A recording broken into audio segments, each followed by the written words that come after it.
fueron admirados y temidos en su propio tiempo.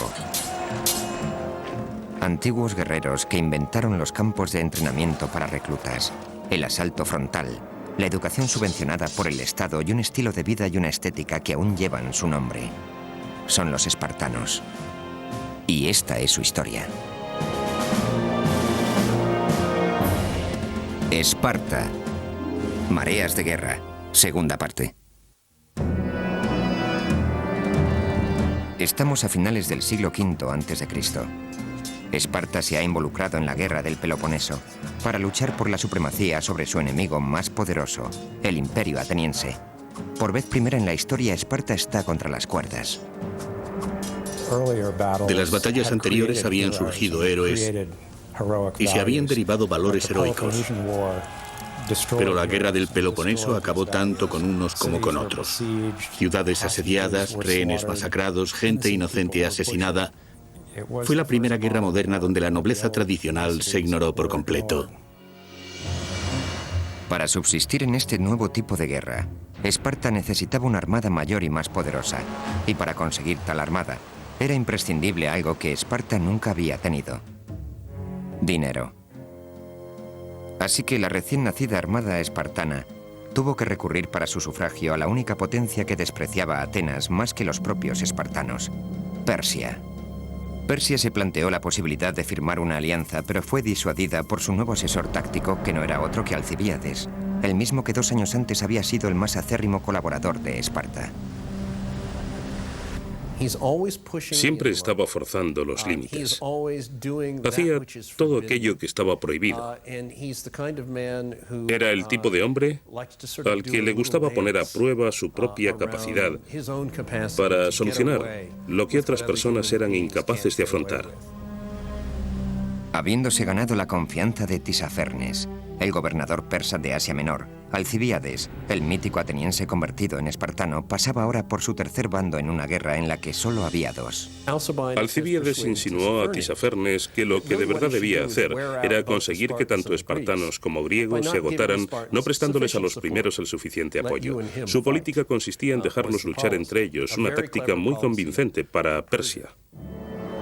Sin embargo, los espartanos fueron capaces de recaudar fondos de otros gobiernos y particulares para construir su armada. A todo esto, Alcibíades seguía profesando cierta lealtad hacia Atenas, con lo que fue perdiendo la confianza de Tisafernes. Temiendo ser arrestado, Alcibíades abandonó Persia, pero solo para recuperar su influencia en Grecia. Alcibíades tenía un talento fuera de lo común. Había recibido una excelente educación. Era carismático e increíblemente rico. Todo lo que tocaba se convertía en oro, al menos durante un tiempo. Alcibíades volvió de nuevo su carismática mirada hacia Atenas, la misma ciudad de la que había sido expulsado 4 años antes. En el año 411 a.C., unos cuantos de los defensores que aún le quedaban volvieron a proponerlo como primer comandante del ejército ateniense. Aristófanes, en Las ranas, dedica una línea a Alcibíades que yo traduzco así: lo amaban, lo odiaban y no podían estar sin él. Al principio de su segunda etapa en el poder, Alcibíades parecía estar conduciendo a Atenas hacia la victoria. Aunque ahora la flota de Esparta era superior, Atenas defendió con tenacidad su imperio. Vencieron a los espartanos una vez tras otra. De hecho, los espartanos no ganaron una sola batalla hasta la de Notium, en el año 407 a.C., cuando Esparta, bajo las órdenes del almirante Lisandro, consiguió destruir un gran número de barcos atenienses. Pero la auténtica importancia de la batalla de Notium radica en que en ella se rompió algo más valioso: la alianza de Alcibíades con Atenas. Alcibíades estaba al mando de la flota en Notium y, por razones que desconocemos, la abandonó a su suerte, dejándola en manos no de otro general electo, sino del timonel de su propio barco. El timonel fue engañado para que presentara batalla a Lisandro en contra de las órdenes específicas de Alcibíades.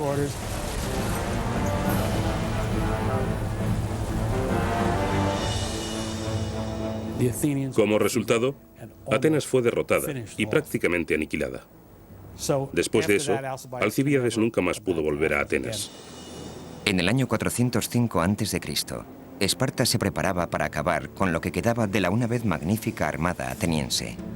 Lisandro trazó un plan definitivo de ataque sobre las fuerzas atenienses en Egospótamos. Desde su exilio, Alcibíades supo del plan de Lisandro y se dirigió hacia las líneas del frente para poner sobre aviso a los que habían sido sus amigos. Con la expulsión de Alcibíades, los atenienses cayeron en un pozo sin fondo, y luego, en el último momento, cuando Alcibíades volvió para proporcionarles la información que podría haberle salvado, nadie le creyó. Se negaron a hacerle caso. Al fin y al cabo, Alcibíades, sabemos que no eres una persona de la que nos podamos fiar plenamente. Y así era, aunque en este caso venía con la verdad. Los atenienses perdieron. Al final, la suerte había abandonado a Alcibíades. La derrota de Atenas lo obligó a esconderse y en el proceso le arrebataron casi todas sus riquezas. Alcibíades terminó muriendo de manera bastante ignominiosa, seguramente debido al fracaso de algún otro idilio que empujaría a los familiares de la chica de turno a asesinarlo. Disfrutaba con su capacidad para manejar a la gente. Al final acabó engañándose a sí mismo, pero durante toda su vida, los caminos que elegía para conseguir sus fines fueron simplemente extraordinarios. No hay otro personaje en la historia de Grecia tan completo e interesante. Por supuesto, su final no podía ser más que trágico. Después de la derrota en Egospótamos, el pueblo de Atenas se atrincheró tras la ciudad amurallada de Pireo, y Lisandro estableció un bloqueo naval que atravesaba la entrada al puerto de la ciudad. Los atenienses habían perdido su última flota y su capacidad para reabastecer la ciudad. Ahora era solo cuestión de esperar a ver cuántos meses podían aguantar hasta morir de hambre. Atenas cayó en marzo del 404 a.C. Lisandro entró en la ciudad y asumió el control del gobierno y del pueblo. Terminaban así los 27 años de guerra del Peloponeso. La gente en Atenas se quedó petrificada al pensar que lo que ellos habían estado haciendo a otras ciudades durante el curso de la guerra, ahora lo experimentarían ellos. Hombres asesinados, mujeres y niños esclavizados, todo eso iban a sufrirlo en sus propias carnes. Tebas y Corinto, los aliados más poderosos de Esparta, estaban ejerciendo verdadera presión para que Esparta aplastara a Atenas y esclavizara a su población.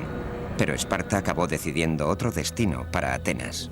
Lo más sorprendente acerca del modo en el que terminó la guerra del Peloponeso no fue que venciera Esparta en lugar de Atenas, sino que Esparta determinara no destruir Atenas. Ciertas personas en Esparta abogaban porque eso ocurriera, y eran muchos los atenienses que suponían que así sería. Pero salvar a Atenas no fue un acto de clemencia, sino de pura necesidad política.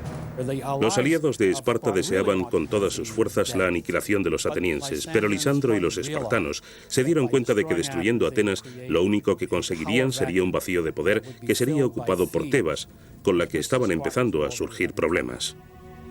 Para Esparta la cuestión era, si no destruimos Atenas, ¿qué hacemos con ella? El comienzo de una nueva era respecto a política exterior marcaría definitivamente el principio del fin de Esparta. Estamos en el año 404 a.C. Los 27 años de guerra del Peloponeso han acabado, y con ellos la edad de oro de Atenas. Como resultado de la guerra del Peloponeso, tenemos a toda una generación que no conoce otra cosa que no sea la guerra. Una generación entera que no ha podido emplear su talento en la arquitectura, ni en la literatura, ni en la planificación urbana. Así contemplamos los edificios inacabados de la Acrópolis. Asistimos a la decadencia paulatina de la tragedia, a la desaparición de los grandes historiadores. Los atenienses fueron también testigos de cómo Esparta se hacía con el control de su una vez gran imperio. Se llevaron la armada. Se dedicaron a destruir parte de las murallas para que no sirvieran más de defensa de ciertos lugares. Se acabó el imperio, el dinero y la flota. Tuvieron que convertirse en miembros de la alianza espartana. Los atenienses juraron tener los mismos amigos y enemigos que Esparta y acatar sus normas. En Atenas se instauró un nuevo gobierno cuya misión esencialmente era convertir la democrática ciudad-estado en una mini Esparta. Esparta se propuso reemplazar allí donde pudo las democracias por oligarquías. Los espartanos consideraban que los regímenes democráticos eran demasiado propensos a las guerras, inspiraban demasiado entusiasmo popular, eran demasiado desordenados y estaban demasiado expuestos a ideas externas. Las condiciones de paz impuestas por Esparta a Atenas incluían el establecimiento en esta última de un régimen oligárquico regido por 30 atenienses proespartanos que acabaron conociéndose con el nombre de los 30 tiranos. La toma de Atenas constituyó el primer intento de Esparta de construir una nación y se reveló como un funesto fracaso. Bajo las órdenes de Lisandro, mucho más capacitado como almirante que como diplomático, los así llamados 30 tiranos iniciaron una campaña de terror contra las fuerzas antiespartanas dentro de Atenas. Llevaron a cabo actos atroces. Se produjo la peor guerra civil que jamás había vivido Atenas. Mataron a unos 1.500 atenienses, una cantidad sorprendente si tenemos en cuenta que el número de varones atenienses de clase media en aquella época rondaría los 20.000 o 25.000. Fue un episodio tan sangriento que los exiliados demócratas atenienses que volvieron a Atenas para recuperar su ciudad recibieron el apoyo del mismísimo rey de Esparta. El rey Pausanias, a la sazón uno de los gobernantes de Esparta, era tradicionalista y se oponía rotundamente a Lisandro y, por tanto, a todo lo que estaba pasando. Es obvio que lo que ocurría no era otra cosa que un conflicto entre gobernantes. En solo unos meses, la victoria sobre Atenas había dividido irremisiblemente a Esparta, forzado al resto de Grecia a tomar posiciones y obligado a cometer una absoluta masacre con los neutrales. La guerra del Peloponeso enseñó a la gente que para sobrevivir había que estar o a favor de los oligarcas o de los demócratas, porque el destino que esperaba a aquellos que intentaran reconciliar estas diferencias políticas y económicas no era otro que la muerte. Fue una victoria pírrica en el más amplio sentido de la palabra, una guerra en la que nadie ganó. Atenas perdió la guerra y con ella su imperio. Nunca volvería a ser tan rica como lo fuera antes de la guerra del Peloponeso. Pero lo más curioso es que, aunque Esparta fuera la vencedora, quedó igualmente devastada. Resultaba muy irónico pensar que en el mismo momento de su victoria, los espartanos estaban asentando las bases para su propia decadencia. Después de la instauración de la oligarquía en Atenas, Lisandro favoreció la toma del mayor número posible de ciudades-estado que anteriormente hubieran pertenecido al imperio ateniense. Enseguida Esparta estableció una oligarquía en cada una de las 10 ciudades-estado antiguas aliadas de Atenas. En lugar de ser liberados, estos pueblos fueron adoctrinados en un sistema que acabó haciéndoles preguntarse si no se habían precipitado al negarse a acatar el régimen ateniense. ¿Y quién querría cambiar la Acrópolis y la democracia ateniense por el pan de cebada y la agogé espartanos? Nadie. ¿Quién querría sustituir el dracma ateniense por la moneda de plomo espartano? Nadie. Al contrario que los atenienses, los espartanos no eran grandes oradores. No fueron capaces de inculcar unas ideas en torno a las cuales pudieran vivir el resto de los griegos. El nuevo liderazgo espartano necesitaba de carisma para poder imponerse sobre sus nuevas conquistas, una característica que brillaba por su ausencia en la cultura espartana. El punto más débil de la cultura espartana era su falta de imaginación. La imaginación no se premiaba en Esparta. No eran astutos ni sociables. Trataban al resto de los griegos como perros, porque el concepto que tenían de sí mismos era el de una raza aparte, una raza radicalmente superior a las demás. Fueron muchos los generales y líderes espartanos que partieron a ultramar y emplearon la brutalidad con los pueblos a los que debían someter. Lo que el mundo griego había conseguido era sustituir a un líder imperial progresista por un grupo de brutales y matones comandantes espartanos. Que ese fuera el tipo de disciplina que aplicaban con sus tropas era una cosa, pero cuando empezaron a imponerla en otros pueblos, haciendo por ejemplo que los marineros permanecieran de pie todo el día cargados con anclas de hierro al hombro, empezaron los problemas. No se hicieron muy populares precisamente. Llegados a este punto es cuando, en mi opinión, debemos reflexionar sobre el entrenamiento de un joven espartano. Después de todo, fuera de la unidad, ¿quién importaba? El mundo era un lugar que debía ser explotado para el beneficio de la gente que importaba. Y esta era exactamente la filosofía con la que los espartanos trataban a los egeos. Actuaban simple y llanamente por instinto, modo que rápidamente los llevó a verse involucrados en nuevas guerras con sus propios aliados. Una brutal e imperialista Esparta empeñada en asumir el control del mundo griego no era la razón por la que los aliados espartanos lucharon durante los 27 años de guerra del Peloponeso. Esparta estaba preparada para prosperar y ser la siguiente potencia imperial. Y eso les resultaba muy extraño a los aliados espartanos, que habían pensado en Esparta como en su libertadora, en la ciudad que iba a crear un Egeo libre, libre del Estado imperial ateniense. Sin embargo, los espartanos no lo veían así. Ellos consideraron esta como su oportunidad definitiva para conseguir lo que querían. La primera ciudad-estado que se rebeló con éxito contra la hegemonía espartana fue la primera que había caído: Atenas. En el año 403 a.C., los atenienses regresaron a Pireo y lideraron una fructífera revuelta contra los 30 tiranos de Lisandro. Aristóteles escribió que no tiene demasiado sentido crear una cultura basada únicamente en los valores marciales, ya que existe ese concepto, la paz, con el que periódicamente se tiene que tratar.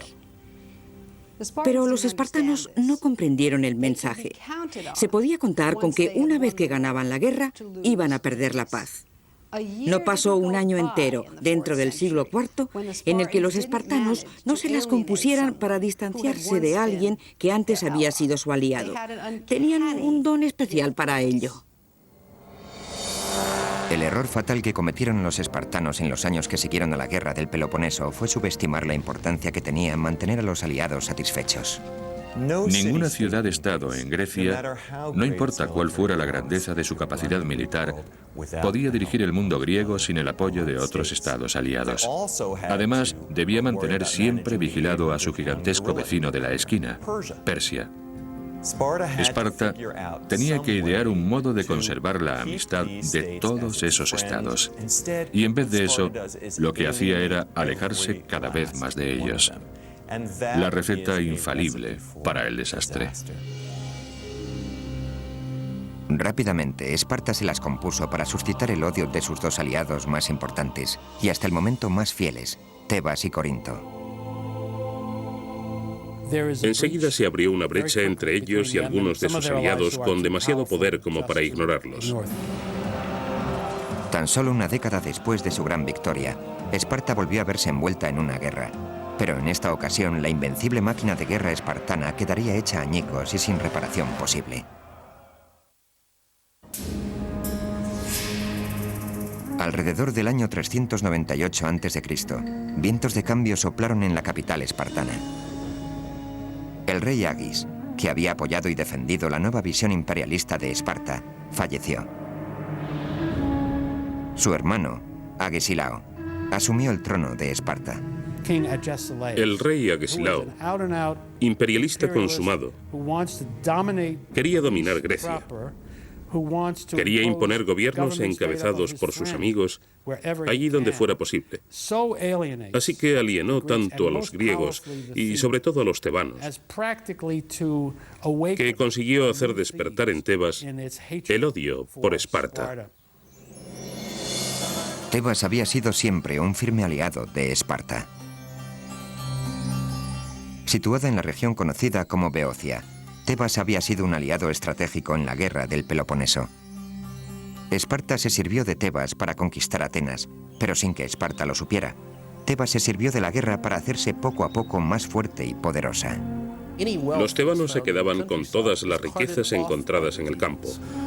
Más aún, en el transcurso de la guerra, los tebanos empezaron a sentirse en la cumbre como potencia militar y pensaron que podían unirse a Beocia.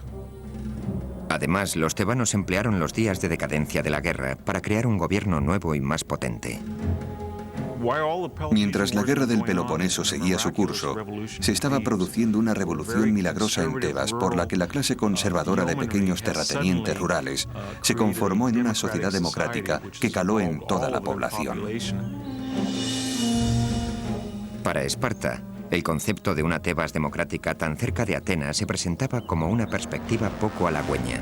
Cuando recibieron las noticias de lo que estaba ocurriendo entre la ciudadanía de su aliado, Esparta aplicó la que aparentemente constituía su única forma de política exterior.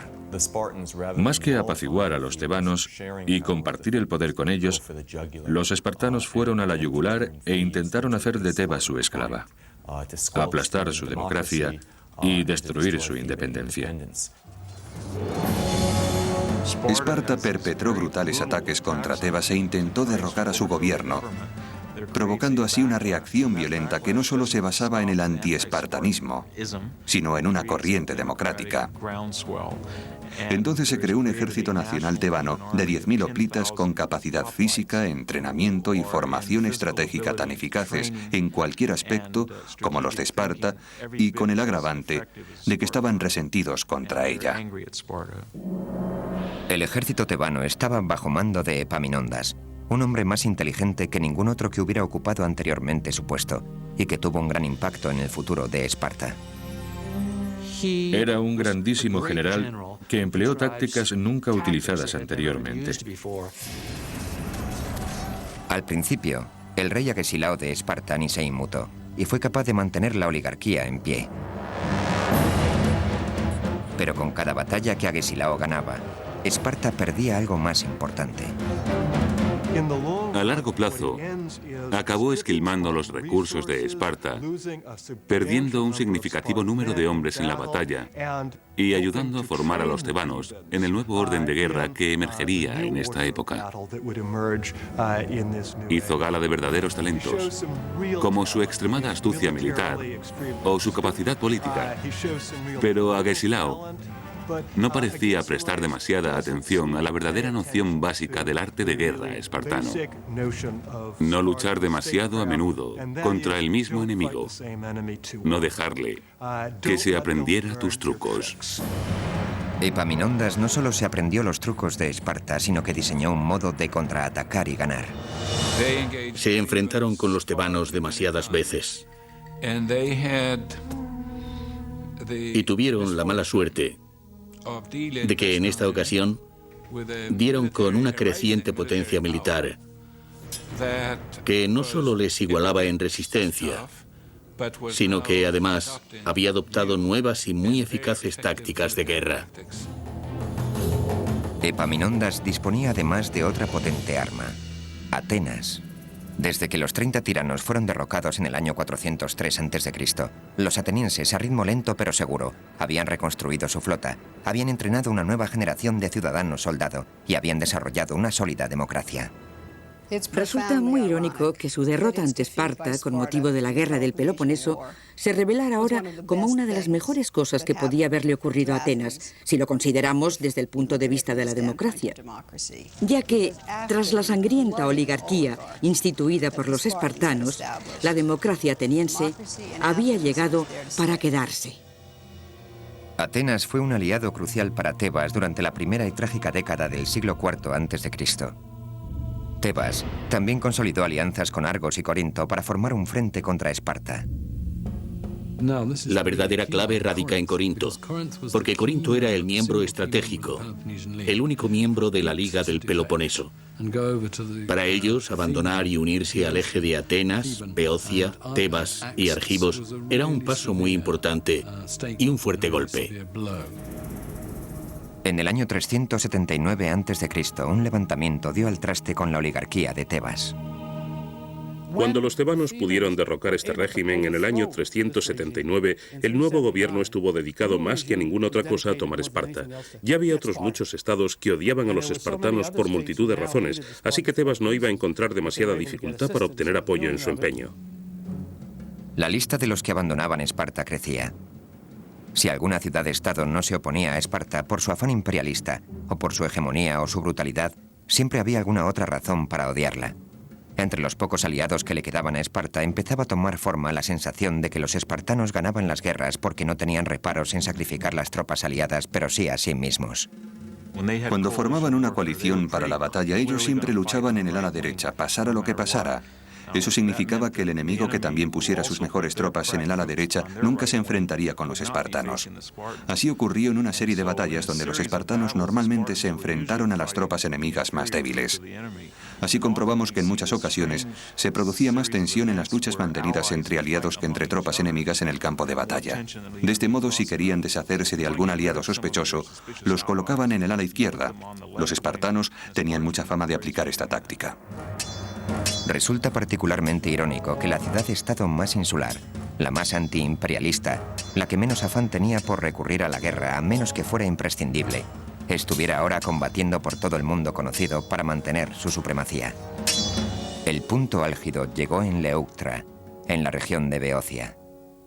En parte por haber sido oprimidos por los espartanos, en parte porque habían trabajado con ellos y aprendido de ellos, y en parte porque contaban con una destacable generación de líderes, me refiero a la gran generación.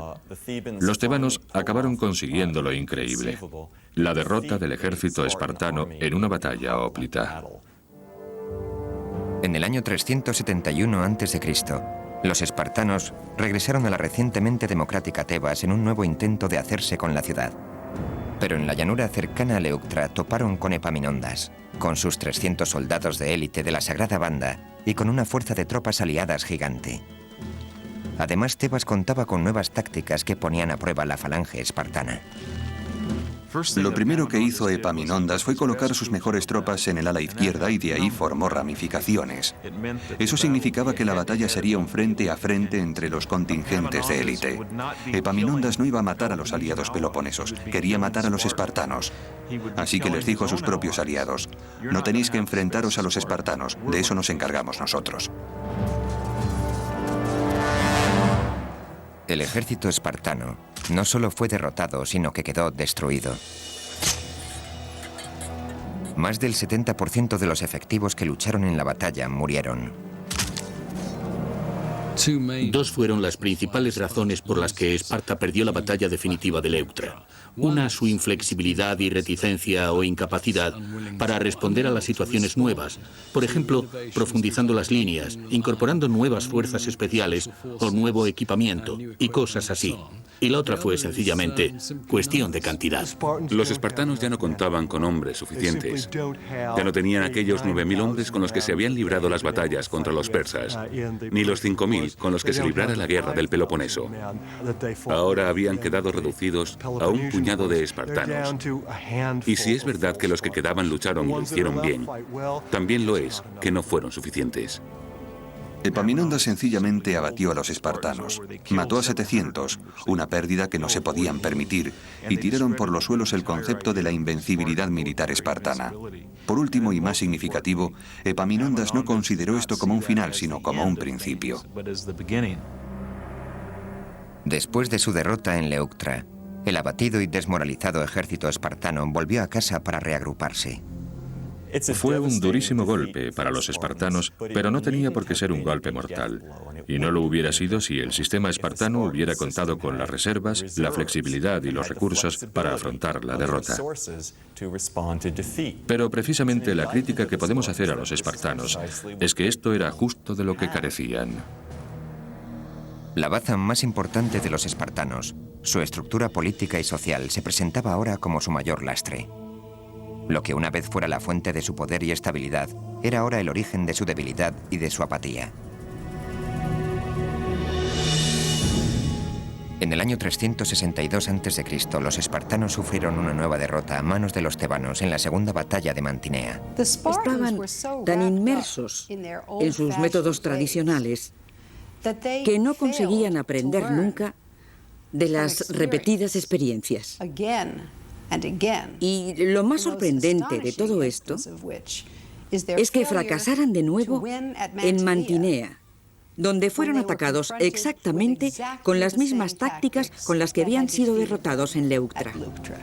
Si te arriesgas una vez y te dan, no vuelves a hacerlo. Cambias de táctica. Aprendes de la experiencia. Pero a Esparta no se le daba bien innovar. El conservadurismo formaba parte de su carácter. Más valía malo conocido. Y no solo es que Esparta hubiera perdido su habilidad para las batallas de hoplitas tradicionales, sino que además era incapaz de adoptar la flexibilidad necesaria para enfrentarse al reto de nuevas formas de guerra. El arte de la guerra implicaba batallas navales y asedios, y todas estas tácticas, a su vez, requerían otras habilidades aparte de valor y fuerza. Requerían de conocimiento, de ciencia. Cuando una ciudad se proponía envenenar el agua de Esparta, luchar contra ella de noche, emplear ondas o arcos o lanzadores de jabalinas, el sistema espartano empezaba a desplomarse. El arte de la guerra había evolucionado, pero no así Esparta. Ellos seguían con sus brutales prácticas en las que amenazaban a los niños y forzaban a los jóvenes a someterse en los juicios de la agogé. Quizá fueran demasiado intransigentes respecto a lo que consideraban personas inferiores. En el 370, el número de hombres había descendido hasta los 1000. Irónicamente, el concepto de valor de los espartanos fue lo que los llevó al declive. En un sistema donde la cobardía es un pecado, los mejores luchadores no se encontraban en los regimientos espartanos, sino en los cementerios. La cobardía para los espartanos no coincidía con nuestro actual concepto. La cobardía no consistía solo en salir huyendo. A veces sobrevivir en una batalla donde todos los demás habían muerto también era un síntoma de cobardía. La reducción de la población se debió a la caída en picado que había estado sufriendo el índice de natalidad espartano durante al menos medio siglo. Seguramente aquellas visitas nocturnas a hurtadillas, que acarreaban castigos si eran descubiertas y que por tanto no serían muy frecuentes, podrían haber disminuido las oportunidades de producir descendencia y contribuido a la fatal caída que con el tiempo sufrió la población espartana. Si quieres contar con una creciente población y con mujeres que tengan hijos a los 15, 16, 17 o 18 años, lo cual era necesario en el mundo antiguo dada la preponderancia de las enfermedades infantiles y el bajo índice de supervivencia para los jóvenes, el sistema espartano fue la mejor receta para el desastre. Aunque se produjo una reducción preocupante del número de soldados de élite, el sistema espartano propiciaba aún más la pérdida de categoría. Era muy fácil que te degradaran, mientras que ascender resultaba prácticamente imposible.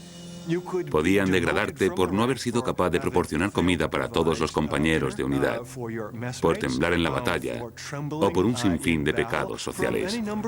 Además, no había forma humana de recuperar la categoría. Así que Esparta creó un peligroso tipo de población flotante, que era espartana de nacimiento, espartana de formación, pero que había sido privada de su ciudadanía espartana. Estaban deshonrados en una sociedad donde el honor lo era todo, y constituían un problema. La terrible culpa que puede achacársele a Esparta es que permitiera que esto ocurriera, que no estuviera dispuesta a dar el cambio ideológico y que no se comprometiera a reclutar nuevos miembros de élite. Todo esto nos hace pensar en un Estado que quizá no estuviera en contacto del todo con la realidad. Entonces, por vez primera en su larga historia, Esparta fue invadida y se vio obligada a defenderse en su propio territorio.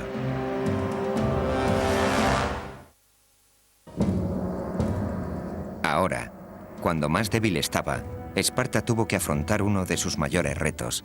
A Epaminondas, el visionario general tebano, se le había ocurrido un nuevo plan: reformar el mapa del Peloponeso cortando el poder de Esparta desde su origen. No solo estaba interesado en acabar con la potencia física de Esparta, sino que pretendía destruir el mito de la superioridad espartana, porque este era el golpe necesario para acabar la fosa de Esparta. Comprendió que Esparta no podía seguir existiendo como tradicionalmente lo había hecho si los ilotas obtenían la libertad. Hasta entonces habían dependido absolutamente de la actividad agrícola de los ilotas para mantener el ritmo del sistema. Sin Mesenia, Esparta perdería los recursos que la habían convertido en una primera potencia. Con el apoyo de la alianza de Tebas, Atenas y Corinto, Epaminondas inició la fase primera de su plan para destruir Esparta. A principios del año 369 llega Mesenia y anuncia a sus ciudadanos que han dejado de ser ilotas para recuperar su antiguo estatus como ciudadanos griegos libres e independientes. Fue un acontecimiento muy significativo, como si en el antiguo sur un día tuviéramos esclavos negros y al día siguiente se hubieran convertido en ciudadanos de pleno derecho. Epaminondas y sus fuerzas permanecieron en Mesenia cerca de 4 meses, mientras que los hilotas liberados, casi 250.000 de personas, construían una inmensa muralla alrededor de la ciudad-estado de Mesene. Todos estos mesenios eran los descendientes de numerosas generaciones de hilotas que habían hecho de Esparta lo que era, a costa de su independencia y de su propia vida. Ahora, en cambio, se encontraban en una feliz posición desde la que contemplaban la muerte de la gran polis espartana. Y ocurrió justo aquello que los espartanos habían estado evitando a toda costa durante siglos. Mesenia recuperaba su independencia. Mientras los hilotas seguían construyendo las murallas alrededor de Mesene, Epaminondas puso en marcha la segunda fase de su plan de ataque. Las fuerzas aliadas fortificaron una ciudad de importancia estratégica clave al norte de Arcadia, Megalópolis, o literalmente en griego la gran ciudad. Era esta otra poderosa y rica ciudad fortificada en manos de un pueblo que tenía todas las razones para temer al resurgimiento de Esparta. Habían rodeado a los espartanos y se habían asegurado de que Esparta no recuperara jamás el poder que una vez tuvo. A partir de ese momento, Esparta empezó a convertirse en pieza de museo. Epaminondas ya estaba preparado para la invasión. Tenía a los espartanos arrinconados y 70.000 tropas a su disposición.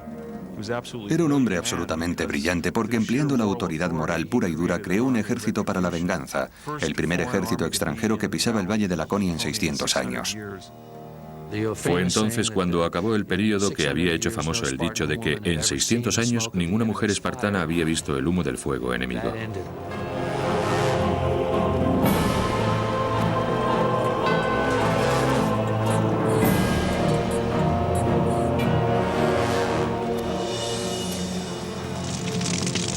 En respuesta, Esparta hizo lo que nunca antes había hecho. Se replegó y se relegó a sí misma al papel de potencia de segunda categoría dentro del mundo griego. La corriente de la historia iba en contra de Esparta, la demografía iba en contra de Esparta, la geografía iba en contra de Esparta, y la suerte de Esparta tocó a su fin al toparse con un hombre como Epaminondas. Tras la liberación de Mesenia en el 370 a.C., Esparta nunca recuperaría el grado de poder que una vez ostentó dentro del mundo griego. Cayeron por su propio peso. Habían vivido en una especie de invernadero, en un entorno herméticamente cerrado de virtud autorreforzada, pero no habían sido vacunados contra la corrupción y las tentaciones que trajo el éxito. Mientras otras ciudades-estado reivindicaban el primer plano, Esparta no era más que la sombra de sí misma, y fue convirtiéndose en un museo viviente. De hecho, durante la época de los romanos, Esparta fue una especie de parque temático donde líderes como Adriano se acercaban para observar a sus habitantes y admirar sus ahora pintorescas costumbres. El gran historiador Tucídides dijo que las futuras generaciones mirarían hacia Atenas pensando que ésta había sido 10 veces más importante que lo que fue, y a Esparta creyendo que su importancia había sido 10 veces menor. Los espartanos tenían poco que mostrar al mundo o que dejar para la posteridad, porque sus casas eran sencillas y sus templos aún más.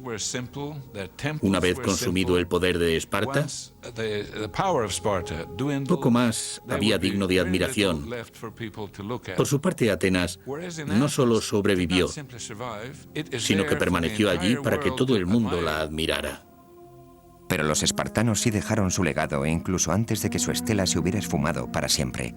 Los pensadores atenienses rescataron los aspectos más nobles de la sociedad espartana aplicándolos en sus propias ciudades-estado. Fueron los pioneros del gobierno constitucional, de los controles y de los balances. Sentaron un precedente que siguieron el resto de los griegos. En muchísimas ciudades griegas se produjeron horribles guerras civiles, pero nunca en Esparta. ¿Cuál fue su secreto? Los antiguos historiadores no llegaron nunca a un acuerdo, como tampoco hemos llegado nosotros. ¿Era la democracia, la oligarquía, una combinación de ambas? El caso es que hubo algo que le permitió subsistir durante un largo periodo de tiempo e inspirar una tradición de teoría política muy enfocada a la estabilidad. Son verdaderamente considerados como el ideal de virtud de la civilización griega, a la altura de Sócrates, Xenofón y Platón. La república estaba en gran medida basada en el sistema de gobierno espartano. Ellos representaban lo que las cosas debían ser.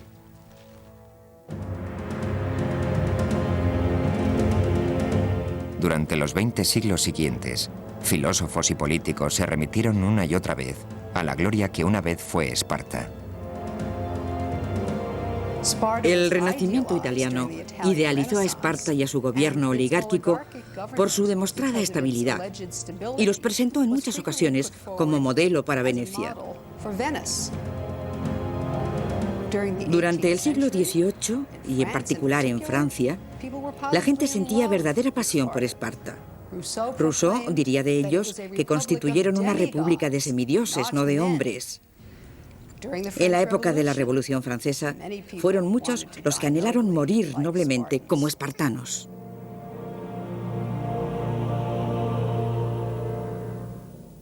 Durante la Revolución Norteamericana, Esparta fue la inspiración de todos aquellos que luchaban por crear un país democrático y estable.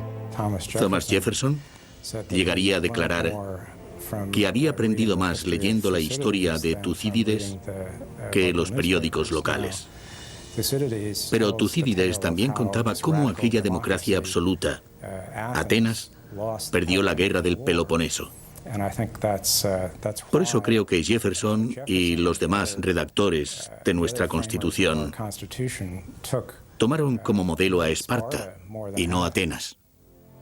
Nuestros padres fundadores señalaron reiteradas veces la democracia ateniense como un horrible ejemplo de lo que no debía ocurrir aquí.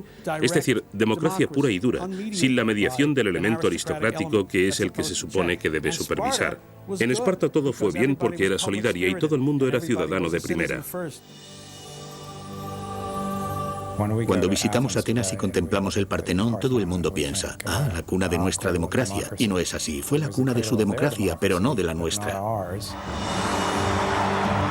Sin embargo, en el siglo XX, Esparta fue tomada como ejemplo no por las democracias en ciernes, sino por líderes individuales atraídos más por los aspectos atroces de la sociedad espartana.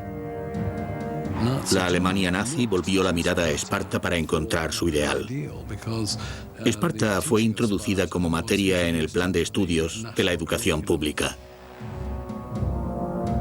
Hitler y muchos de sus allegados hablaban maravillas de Esparta. El canciller alemán llegó incluso a expresar su deseo de que otros países se convirtieran en hilotas para la casta de guerreros alemana. En cierto modo, la Alemania nazi se parece mucho a Rusia, en el sentido de que ambas comparten el ideal de que coaccionando y organizando al pueblo en grupos determinados con un gobierno central que controle la vida de todo el mundo, se consigue temporalmente un potente ejército. Pero al final se hacen patentes las contradicciones de la sociedad soviética o de la alemana o de la espartana. Así que a mi entender es lícito colocar los orígenes del totalitarismo en la sociedad espartana. La lección que debemos aprender de Esparta sigue influyendo aún en la sociedad de nuestros días. Los espartanos fueron los creadores y fundadores de lo que podemos llamar la disciplina militar occidental. Y eso será una ventaja de Occidente sobre los griegos, los romanos, los pueblos de la Edad Media, los del Renacimiento y así hasta hoy. Los ejércitos occidentales tienen un concepto diferente de lo que constituye la disciplina. Si analizamos un ejército occidental y lo enfrentamos con uno iraquí, uno iraní o uno indígena, seguramente gane el occidental, y eso incluso aunque sea menos numeroso. Ese tipo de disciplina occidental se la debemos al legado espartano.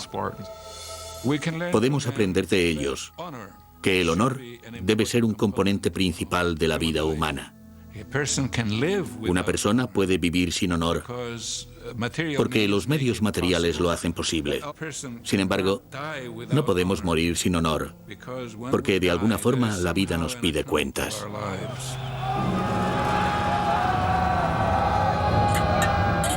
Pero la grandeza de Esparta se ve manchada por el terrible precio que miles de personas tuvieron que pagar a cambio de los logros espartanos. Tuvieron que renunciar a todos los aspectos humanos necesarios para el funcionamiento decente y digno de las personas. lo cual les proporcionó excusas para comportarse de manera cruel, egoísta e intolerante. El precio al que consiguieron alcanzar la superioridad, el honor a costa de la libertad, incluso de su propia libertad, es una burla de lo que el desarrollo humano necesita. Podemos decir que al final, Esparta tuvo lo que se merecía. Las sociedades modernas cuentan con una gran ventaja: la perspectiva histórica que les permite tomar lo mejor que Esparta puede ofrecer y deshacerse del resto.